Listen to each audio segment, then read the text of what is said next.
발부냐 기각이냐 이겁니다. 일단 발부가 된다. 영장이 발부된다. 이제 이걸 따져본다면 크게 세 가지입니다. 여러분. 네, 세 가지. 영장 발부 세 가지입니다. 범죄 혐의의 상당성. 이거는 많다 이런 뜻인데요. 법률 용어는 많다하고는 조금 다릅니다. 많이 다릅니다. 그 상당하다. 어떻게 보면 타당하다. 가깝거나 알맞다. 이런 뜻인데요. 두루뭉술하게. 그러니까 법조인들이 나중에 책임 안 지려고 이런 말을 쓴다라는 의견도 있습니다. 왜냐하면 타당하다. 범죄의 혐의가 누가 봐도 이 사람 죄 지은 사람 맞군이라고 알 수 있을 정도로 타당하다라는 말을 써야 옳을진데 그렇게 쓰다 보면 나중에 책임질 일이 생기니까 타당하다보다는 약간 톤다운을 시켜서 상당하다. 아무튼 그건 곁가지 얘기고 본류로 돌아와서 범죄 혐의의 상당성. 그게 첫 번째입니다. 두 번째가 증거인멸. 증거인멸. 이재명이 자유몸으로 돌아다니게 놔두면 이 사람은 증거인멸을 할 염려가 매우 큰 사람이다. 그럴 경우에는 잡아 넣어야죠. 그 짓 못하게. 그런데 지금까지 해온 짓을 보건대 오늘 조선일보에 보니까 아주 정리를 잘 해놨더군요. 이재명 민주당 대표 구속영장 청구서에 나타난 증거인멸의 정황. 네 가지가 있습니다. 검사 사칭한 거 있잖아요. 그것도 증인 김모 씨에게 전화해서 재판에서 허위 증언을 해달라고 부탁한 거. 위증 교사. 거짓말로 증언을 해달라고 뒤에서 시키는 것. 교사. 시킨다 이런 말이죠. 교사범. 위증 교사를 다른 말로 바꾸면 증거인멸인 겁니다. 증거인멸이라는 건 뭐냐? 판사의 눈을 가리는 거죠. 재판부의 눈을 가리려고 하는 모든 짓이 다 증거인멸에 해당되는 겁니다. 선거법 사건 공무원 회유, 백현동 개발사업과 관련해서 허위사실 공표 고발되자 직접 또는 비서실장 통해 성남시의 당당 공무원들을 자꾸 회유하는 겁니다. 전화 걸어서 나 이재명인데 그때 백현동 그거 있잖아. 사실은 내가 똑바로 하려고 그러는데 막 외부에서 국토부 같은 데서 압력 들어온 거 당신도 알고 있잖아. 시장님 저 처음 듣는데요. 이 사람아. 저 좋은 게 좋다고 법정에 가서 그렇게만 얘기해. 다 좋은 결과가 있을 거야. 뭐 이런 식으로 회유했다 이런 거죠. 나한테 불리하게 증언하면 당신도 끝이 뭐 좋을 줄 알아? 뭐 이렇게 또 협박을 할 수도 있고. 어찌됐든 이제 그런 거를 검찰이 이미 가지고 있다는 거죠. 회유, 협박, 위증교사 이런 게 다 증거인멸입니다. 쌍방울 대북 송금 사건과 관련해서 이화영 재판 기록, 경기도 문건, 측근이 불법 유출, 방어의 활용. 이 재판을 받고 있는 또는 수사를 받고 있는 피의자나 피고인은 절대 인위적으로 빼내서는 안 되는 기록들을 다 빼내가지고 어떻게든 아름아름 그래서 그걸 방어에 사용했다. 이것도 증거인멸에 해당한다. 기가 막힌 거는 이거죠. 증거인멸 중에 가장 대표적인 게 이런 거라고 볼 수가 있는데요. 이재명 대표의 측근 중에 박찬대 최고위원이 있는데 박찬대 최고위원이 이화영의 와이프인 백정화라는 사람을 만났다는 거 아닙니까? 그런데 여러분도 알다시피 이 백정화라는 이 사람은 남편인 이화영이 재판을 받고 있는데 이화영이 이재명에게 불리한 그런 진술이 나오자 재판정에서 정신 차려! 했던 사람입니다. 자기 남편에게.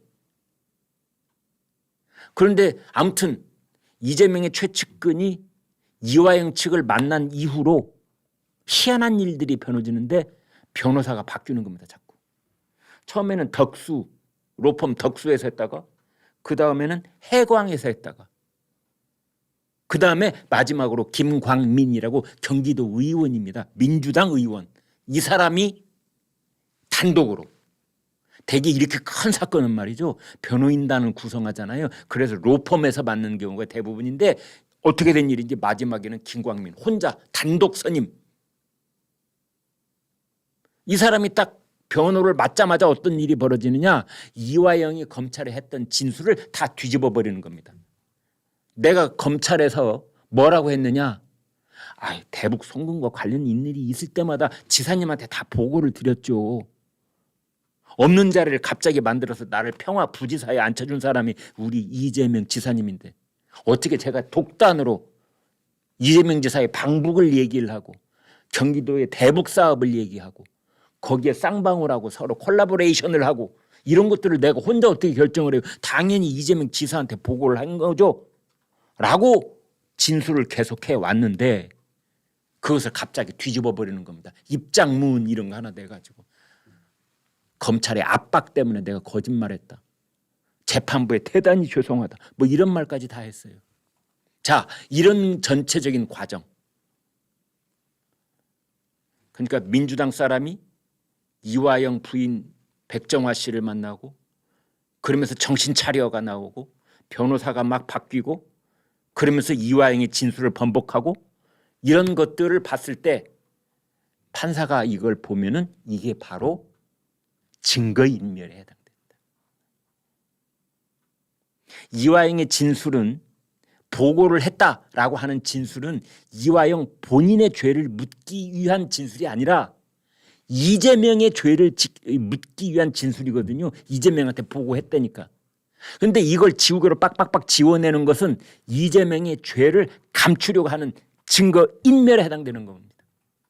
그 제가 지금 말씀드린 이런 네 가지. 그래서 한마디로 요약하면 이겁니다. 증거인멸의 증거가 넘쳐난다. 증거인멸의 증거. 증거를 인멸하려고 시도했던 증거. 그 다음이 세 번째가 도주 우려입니다. 도주 우려. 혹자는 그래도 한나라의 제 1당의 당대표인데 현직 국회의원인데 도망갈 리가 있겠어. 경기도 지사까지 한 사람인데. 저도 그렇게 생각을 합니다. 도망이야 가겠습니까? 근데 그 도주 우려라는 말을 폭넓게 해석을 하면은 갑자기 단식 이러면서 당 대표실로 들어가 버린다든지 단식 하면서 녹색병원에 들어가서 안 나와 버린다든지 병실에 그냥 나 정신 잃었어 정신이 혼미해 이러고 누워버린다든지 이런 것도 적극적으로 폭넓게 해석하면 도주의 방편이 아닐까 그런 분석도 있습니다. 제가 일방적으로 말씀드리지 않기 위해서 그러면 반대쪽에서는 어떻게 보고 있는지도 곁들여서 말씀을 드리겠습니다. 너무 원사이드하게 이쪽 영장 발부 쪽 말씀만 드려서는 안 되잖아요. 영장이 기각될 것이라고 하는 지금 라디오 방송도 많습니다. 그런 쪽에서 계속 그런 의견을 가진 사람들만 패널처럼 모아가지고 그걸 계속 확대 재생산하는 방송이 있습니다. 그쪽에서 가지고 있는 논리를 여기서 여러분하고 같이 짚어보도록 하겠습니다. 첫 번째는 뭐냐? 뭐가 기각의 첫 번째 사유가 되느냐? 이겁니다. 검찰이 자신이 없답니다. 자신이 없기 때문에 백현동 옹벽 아파트에다가 쌍방울 불법 대북 송금에다가 검사 사칭의 위증 교사에다가 이렇게 셋을 묶었다. 이제 묶었다고 하는 것은 좀 중립적인 표현이고 반대쪽에서는 엮었다. 뭐 이런 표현도 쓰는 거죠. 어찌됐든 얼마나 검찰이 자신이 없으면 이 세 가지를 한데 묶어서 영장 전담 판사에게 이거 안 되면 이거라도 이거 안 되면 이거라도 제발 이 사람 구속되게 해주세요라고 읍소를 하고 있는 것이냐. 이것은 검찰이 그만큼 자신이 없다는 거 아니냐. 그래서 기각될 것이다. 또 하나는 이게 있습니다. 이제 백현동 개발 특혜에서 성남시에 이재명이 약 200억에 해당되는 그러한 손해를 끼쳤다라는 혐의가 아주 중심 혐의 중에 하나인데요. 이게 배임입니다. 배임. 자신의 임무를 배반했다. 성남시장으로서 마땅히 해야 될 이 일을 하지 않았다. 그 일을 배신했다. 따라서 자기가 기관장으로 있으면서 그 조직에 커다란 손해를 끼쳤다. 이게 배임이거든요. 근데 배임이라고 하는 것은 사실은 이런 측면이 있습니다. 우리나라 이 대기업의 총수들이 이 수사를 받거나 재판을 받을 때 많이 적용되는 게 배임인데, 배임 혐의는 사실은 논란이 좀 있었던 게 사실입니다. 인정. 왜냐하면요, 배임이라고 하는 것은 그렇게 하지 않고 이렇게 했으면 이득이 있었을 텐데 그렇게 하지 아니하였으므로 너에게 죄를 묻겠다. 이게 이제 배임일 경우가 많거든요. 하지 않은 일에 대해서 상상적으로 단죄를 하는 것, 이게 배임인 겁니다. 가령 어떤 대기업의 총수가 결정을 내렸는데 반도체 사업을 하지 않고 자동차, 전기차 사업을 했단 말입니다. 그래서 이게 회사에 큰 손실이 발생했어요. 전기차 사업을 하다가 문을 닫고 말았습니다. 그 자회사를. 이랬을 경우에 주주들이 이 경영인을 배임 혐의로 이제 고소를 했다. 왜 모든 여건이 반도체에 투자를 했으면 큰 돈을 벌 수 있는 그런 상황이었음에도 불구하고 이 경영인이 CEO가 전기차에 투자를 해서 손실이 막대하게 회사에 끼쳤으므로 이거 배임 아니냐. 이제 이런 경우에 배임이 성립될까 말까 뭐 이제 이런 논란이 있는 거죠. 가령 이재명의 경우에도 이재명이 백현동 개발을 할 때 성남 도시개발공사를 참여를 시키느냐 시키지 않느냐. 성남 도시개발공사가 백현동 개발 사업에 참여를 했으면은 아시아 디벨로퍼가 아니라 성남 도시개발공사가 했으면 200억의 이득을 성남시가 챙길 수 있었을 텐데 이걸 도시개발공사를 빼버리고 아시아 디벨로퍼가 이 시행사가 되게 만들었으므로 그건 배임 아니냐. 그래서 그쪽 민간업자에게 수천억의 이익이 갚버린 거 아니냐. 이제 이게 배임인데 이 기각을 주장하는 쪽은 이게 영장이 잘 성립이 안 된다. 이제 이렇게 보고 있는 거거든요. 그런데 오늘 아침에 제가 통화를 한 그 어떤 법조인은 이렇게 보더라고요. 그거는 모든 얘기가 다 맞다. 거기까지는 맞은데 단 이재명이 성남도시개발공사를 백현동 사업에서 제외시켰을 때 그때 과정을 검찰은 면밀히 이미 파악을 했을 것이다. 그래서 성남도계공이 거기에 참여를 하지 않고에 대한 어떤 합리적인 근거와 판단이 있다면 배임이 힘들겠지나 그렇지 않고 매우 수상적인 그런 결제 과정을 통해서 일부러 도계공을 빼냈다는 그런 어떤 악의적인 그런 의도가 있는 것이 확인이 됐을 경우에는 그건 명백하게 배임이 되는 것이다. 이제 이런 거거든요. 아마 그 검찰이 그런 점을 뭐 저보다는 훨씬 더 오랫동안 거기에 대해서 수사도 하고 그 법리적 근거도 마련했으리라고 생각을 합니다. 그 다음에 증거 인멸에 대해서도 이제 기각을 주장하는 쪽에서는 이런 얘기를 합니다. 지금 이재명에 관한 수사는 지난 2년 동안 이재명 본인이 주장하는 바 압수수색을 300번을 했다느니 때로는 400번까지 늘어나기도 하는데 아무튼 왜 법인카드로 가서 밥 먹은 데가 129군데 식당인데요. 이것도 129번이나 압수수색을 한 걸로 카운트를 하기는 했답니다. 그래서 그 자체가 엉터리이긴 하지만 본인이 주장컨대 300억이라고 하니까 그냥 넘어가 주겠습니다.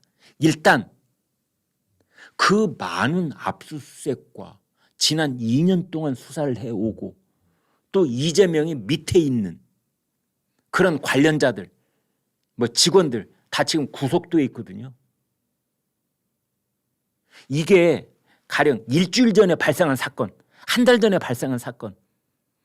이렇게 발생 시점으로부터 지금까지 시간이 촉박하다. 그러면 증거 인멸할 수 있는 영역이 아직도 많이 남아있다라고 판사가 볼 수 있겠으나 이 사건은 이미 발생은 10수년 전에 있었던 일이고 그다음에 수사가 시작된 것도 2년이나 지났으므로 이거는 증거인멸 그 여지가 많지 않잖아. 이제 이런 얘기도 합니다.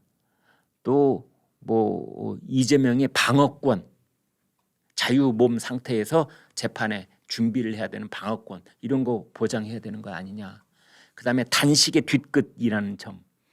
그다음에 어찌됐건 저찌됐건 우리나라 야당의 당 대표라는 것. 이제 이런 얘기들을 영장 기각을 전망하는 쪽에서의 얘기입니다. 물론 정파적인 그런 판단도 많이 개입이 됐을 거라고 보는데요. 그래서 아마 그 이제 구속 영장 발부 가능성이 높다는 그런 이제 방송이 나가면 저희 시청자들께서는 그 중에서도 이제 좌파 방송을 많이 라디오를 듣게 되신 분들은 야, 이 영장 기각된다는데 그러면 큰일 아니냐 이런 걱정을 하시는 저희 시청자들도 계시더라고요. 아무튼 유창훈 중앙지법 판사가 매우 합리적인 사람이다. 그리고 철저하게 증거에 따라서 판단을 내려왔던 사람이다. 라는 것이 중평입니다. 그렇기 때문에 일단은 판사의 판단을 믿어도 좋다. 이런 의견이 많이 또 있습니다.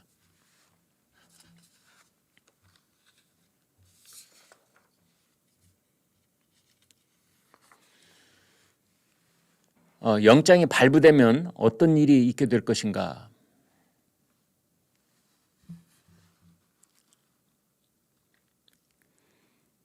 일단 이재명은 토착 비리의 몸통이라는 것이 범죄 혐의의 상당성에 의해서 법원이 확인을 해준 것이다.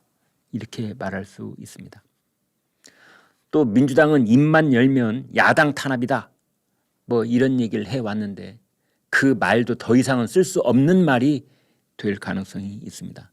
검찰 수사의 정당성이 확보가 될 것이다. 그리고 이재명 수사를 사실상 진두지휘하다시피 해온 한동훈 장관 존재감이 더욱 뚜렷해지고 향후 어떤 정치적인 행보에도 탄력을 받을 것이다. 반대로 영장이 기각이 되면 검찰은 적지 않은 역풍을 감당하지 않을 수 없을 것이다. 그리고 야권 전반에 관한 이 수사에도 일정 정도 제동이 걸릴 수밖에 없을 것이다. 그것은 윤석열 대통령에 대한 비판 여론으로 전이될 가능성도 있다. 그 결과로 김건희 여사에 대한 특검법이라든지 50억 클럽 특검법이라든지 이런 것을 민주당 쪽에서 밀어붙일 가능성도 점점 커지게 될 것이다. 나 의학 전문기자 김철중.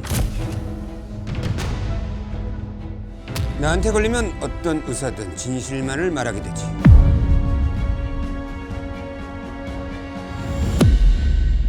진실의 방으로.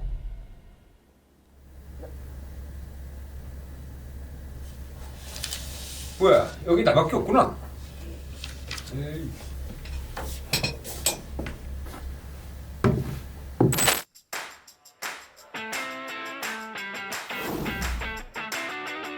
백세 시대, 이제는 얼마나 오래 사느냐가 아닌 어떻게 오래 사느냐가 문제입니다. 삶의 길이만큼 삶의 질이 중요해진 건데요. 그것이 가능해진 것은 각 의료 분야에서 치료 기술을 발전시킨 특출한 의사가 있었기 때문입니다. 최초로 그 당시에는 쇼킹한, 야, 그 자체로도 엄청난, 야, 거기서 깜짝 놀랐게 이건 뭐냐. 이 시대 명의와 만나는 시간, 명예전당 김철중입니다.